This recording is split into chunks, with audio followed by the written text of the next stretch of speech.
Councilor at Large Tim Rudd, myself, Steve Thompson, and Bob, we'll let you introduce the rest of the people, and thank you for being here. Yes, thanks for having us. Another mic, Steve. As you said, we're going to start now, and there's no time like the present, as someone once said. So, first, I'll introduce myself. My name is Robert Stamey. I'm the Director of Personnel and Labor Relations in the City of Syracuse. I've held that position since January of last year.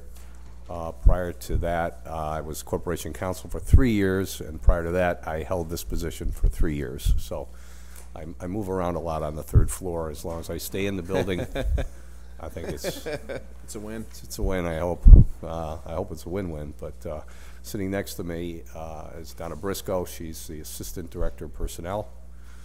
And sitting next to Donna is Margaret Chaika. She's our Personnel Analyst and a person that I believe you have quite a bit of contact with whenever you come to our office. In the back of the room, Bob Laporte is our safety officer. He's out on the roads checking to make sure that people have their vests on and are acting appropriately and with our employees throughout the city. Joe Gorsuch is a new addition to our office. He's a personnel analyst and has been a big support to us during the labor negotiations, which I'm about to talk about. And if I may, I'd just like to, while this is somewhat canned, I think it's important. It captures everything that, generally speaking, what we do in terms of a mission statement. So our mission is to support and provide guidance and efficient services that promote harmonious labor relations. That's a phrase that is sounds cheeky, but it is not an understatement as far as we're concerned. Harmonious labor relations and promote diversity as a means to enhance opportunities for the City of Syracuse employees and create a safe and healthy work environment. And we try to, with the help of, obviously, with this team and some others who aren't here today, we do that by providing efficient and, I believe, courteous personnel services to the general public and to our employees, which are the constituents which we serve. We're kind of the internal customer service for our employees and their family members. We try to negotiate fair and reasonable successor labor agreements with our 9 bargaining units without overburdening the city taxpayers. We try to formulate and disseminate and carry out policies and procedures consistent with various labor agreements in accordance with applicable federal, state, and local statutes. While at the same time we're trying to negotiate those agreements and policies, we try to preserve management rights. We try to enhance employee morale, motivation, and productivity. We investigate employee and union complaints, resolve conflicts, to try to avoid costly legal disputes or arbitration hearings. One of the big things we do here is that we coordinate employee benefit programs that I'll talk about in a moment. Those employee benefit programs which are available to our active and former employees as well as their eligible family members, and generally speaking, to create a safe work environment that utilizes the full potential of all the members of our diverse workforce.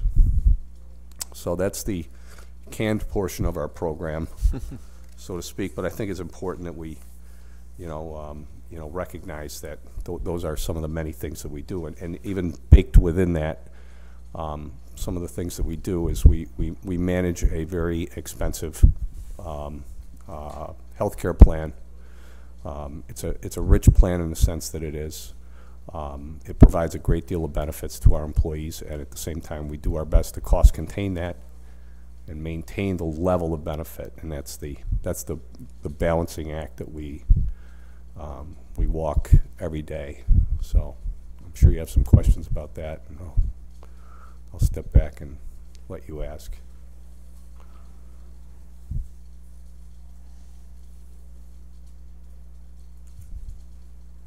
This year, what have you seen increases in this year? Have you seen any dramatic increases in any of your programs?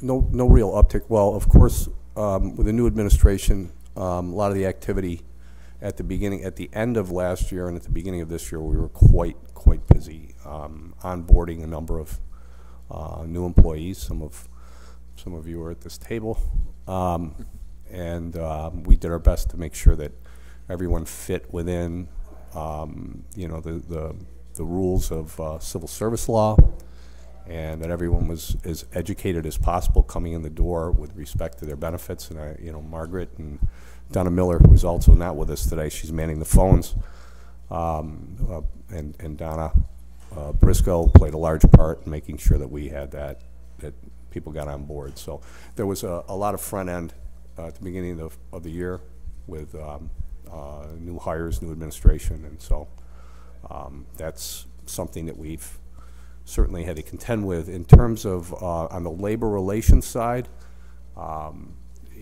we have a kind of a heavy lift in the sense that we have all our bargaining units out.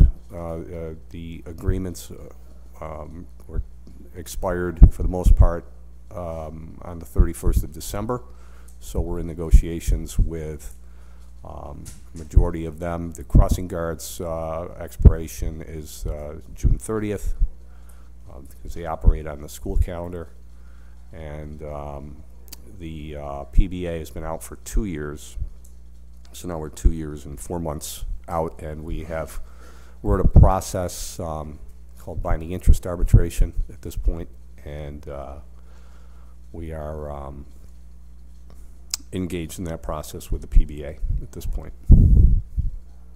So we're quite busy on the labor side as well.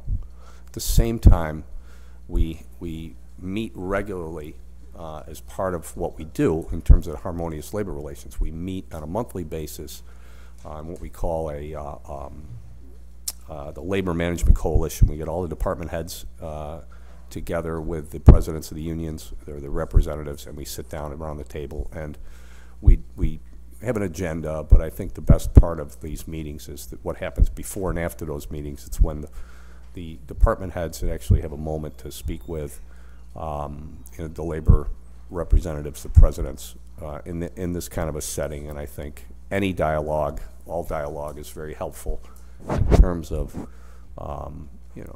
avoiding grievances and kind of resolve those issues upstream when people are present and they talk. And I've seen a tremendous openness with this administration to engage, and I know the feedback has been very positive from the unions as well. I think they're very encouraged by that dialogue, and I continue to try to foster that whenever possible. That's one of the things I always say to the department heads is make sure you talk to these folks, make sure that you have that conversation. So, what are the other bigs that are out beyond the PBA and the crossing guards? There's I know pretty much everything. I just want to make a concise list, so I make sure I'm not missing anything. Certainly. So the line firefighters are out as of January 1. So we're negotiating with Local 280, the firefighters. On the non-uniform side, CSEA is out. Local 400, which are blue collar, our laborers of the ASME group. The crew leaders are out. Middle managers are out. Trades are out. Those are the bargaining units at this point. And you say crew leaders, that's all under, that's like DPW stuff? DPW, water, all parks. departments. Yeah, they're the layer of mid-level supervisors. Yeah. That's across the board with all departments. Yes. For the most part, most of the operating departments, aviation, water, DPW, and parks. Okay. So we got a lot of balls in the air. Staffing levels. I see that you're. Do you have positions here that are funded that aren't filled, and are there any? I don't know that we. Well, we had referring to the safety officer. Is that it? I don't know. Oh, the clerk. One is not. It's filled Yeah, we changed the clerk one actually to an info aide position, so it fit. But they're all filled? They are all filled, Okay. yes. Okay. And generally, how are you feeling about your staffing levels? Well, let me say how I feel about my staff. They're phenomenal. They do more with less all the time, as we all do. But Should be on no. our crest. Yeah. yeah, really. But I think we're at a manageable amount right now. I think we're okay. So regarding the, you were talking about the healthcare plans and stuff. You guys have been able in the recent past to find some savings there, yes, or? Yeah, in fact, with respect to the population of our retirees over age 65, we went out to market last year. Mary Vassar was with us at that point, and we went out to bid. The issue was we had moved a few years ago from a self-funded plan. We're a self-funded plan, generally speaking, but with respect to our over 65 retirees, there was an appetite to go out and see what type of products were out in the market. And you hear about these Medicare Advantage plans, and we were intrigued by that process, and we went out to shop, and we put out an RFP. Humana was the winner in that. They presented a very nice package for us. The problem was from year 1 to year 2, they went up about 30% in their costs to us. Year 2 to 3, they went up 60% on top of that, which was just untenable. And so we went out to market again, and this time we did a few different things. One, we capped the amount that they could. We boxed them in terms of what they could provide to us in terms of increases, and we also leveraged the populations of the school district and the county. We went in together, and with those economies of scale, the city annually for the 2-year contract, that was all that they would afford us, but we went with Aetna. Aetna was the winning bidder, but we opened that up to Humana was allowed to bid again, and as well as some of the other big players. But we saved just short of $2 million each year on those. The city itself, school district also had savings of about $1.6 million for each year, and I think the county savings were somewhere near $900,000 for each year. So it was a home run. It was something that I would like to repeat. We have a pharmacy benefit plan, which is something we should probably be looking at. We also, again, for our actives, right now we have United Healthcare, which is acquired Pomco, which was our homegrown third-party administrator. And again, we don't buy insurance. We use a TPA, or a third-party administrator, to negotiate with the hospitals and the other providers, the doctor's offices, the labs, and then they act as an intermediary for us. They process those claims, but we pay out of our accounts. We're self-funded in that respect. So I think I think with that history, we're wise to go out and look again to see what other kinds of savings. And again, savings are savings in the sense that the cost of healthcare is rising everywhere. It's an industry trend. This is just a function of the cost containment to maintain this fine plan that we have, and while at the same time, kind of keeping reining in those rising costs. Because we just passed an RFP last council session, right? Was that similar? That was to engage the consultant to perform the RFP services for us. Right. So we're beginning the process again to see if we can find this another. process will be for the healthcare for the actives and under 65 population. Oh, okay. Mm-hmm. Okay, Aetna's got another year to go. They end 12/31/19, so we're good for them with 2 years. This is for the other population. I could say from the retirees from the police end, thank you to Donna they're very happy. Glad to hear it. So, dealing with those issues, is the reason they didn't enter into the next year's contract? Is it not fiscally? Is that what we're talking about? Oh, that's what I mean. So, like the healthcare, like, are we? So Pomco got it. Well, So, as Bob explained, this world of healthcare is changing rapidly every year. I mean, I can imagine we'll be going out for RFPs probably every other year now.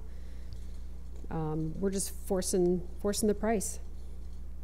Okay. We're just asking So it companies. doesn't have anything to do with the other one where they're not signing their end of the contract, that we have already signed our part. Oh, on Pomco, yeah, they haven't signed their current contract. yeah, they offered to extend their agreements beyond, and freeze their administrative costs for us in this, in this year and next year. And while that's attractive and interesting, the bigger piece of the pie actually is in the negotiated rates for healthcare providers. So, I don't know whether that was a factor as opposed to just the fact that the market itself is something that we should probably be exploring on a regular basis, just to be, fiscally prudent. Yeah. I think.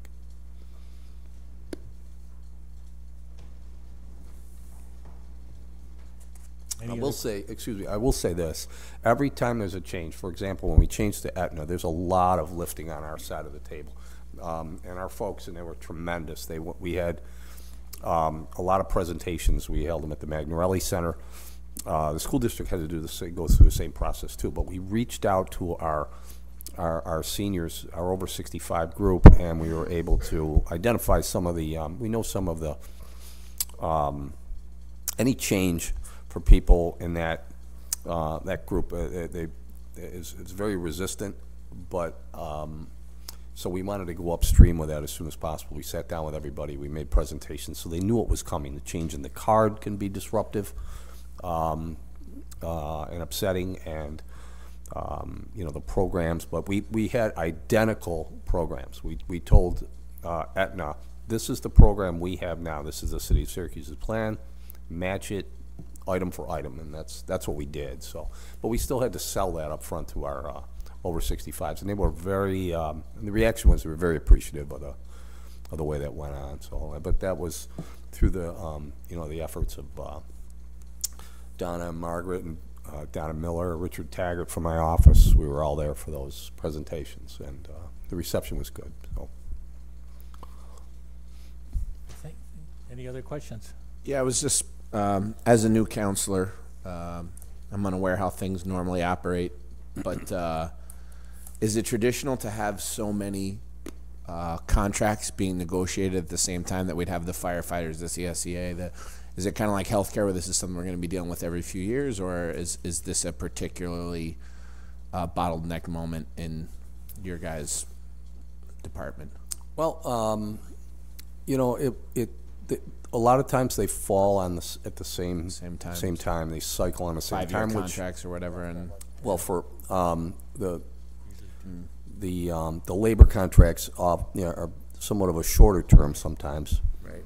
but it was just a perfect storm in terms of how they all lined up. So this is kind of a rare Right. occurrence. Yeah, it is. That you have so many out at once. Yeah, and maybe I haven't noticed that they were all out at once. It's just that we're all new and finding our way here too as well. Like I said, everybody's in the administration is engaged to. In fact, as soon as I leave here, we're having another meeting to flesh out some ideas for the bargaining sessions as well. So it's. I guess it's like I said, it's a perfect storm, but we can kind of ride that out, and I'm getting a lot of support. So Great. Not for lack of trying. You've been working on it. As former corporation counselor, he was at the center of it for quite a while. yeah. Thank you. Any other Thanks. questions? Nope. I don't have any budget questions, but another learning about the process. So you bring collective bargaining agreements to the council for our approval? Is that Correct. Yes. So do you seek our input during the process that leads up to whatever you produce?